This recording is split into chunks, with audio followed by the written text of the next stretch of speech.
السلام عليكم ورحمة الله وبركاته. أهلا بكم متابعين الكرام. من فضلك لأول مرة بتتابع القناة لا تنسى الاشتراك بالقناة تشجيعا لنا نستمر بنشر المزيد بإذن الله.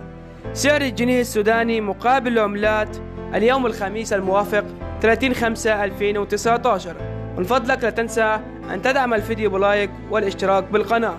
الدولار الأمريكي 63 جنيه، الريال السعودي 16 جنيه و80 قرش، اليورو الأوروبي 69 جنيه و93 قرش، الدرهم الإماراتي 17 جنيه و25 قرش، الريال القطري 17 جنيه و28 قرش، الجنيه الاسترليني 79 جنيه و38 قرش، الجنيه المصري 3 جنيه و68 قرش، الدينار الكويتي 226 جنيه و39 قرش، الريال العماني 155 جنيه و90 قرش، الدينار البحريني 145 جنيه و25 قرش، الدينار الليبي 33 جنيه و10 قروش، الدولار الاسترالي 33 جنيه و32 قرش. من فضلك لا تنسى أن تدعم الفيديو بلايك تشجيعا لنا لنستمر بنشر المزيد بإذن الله.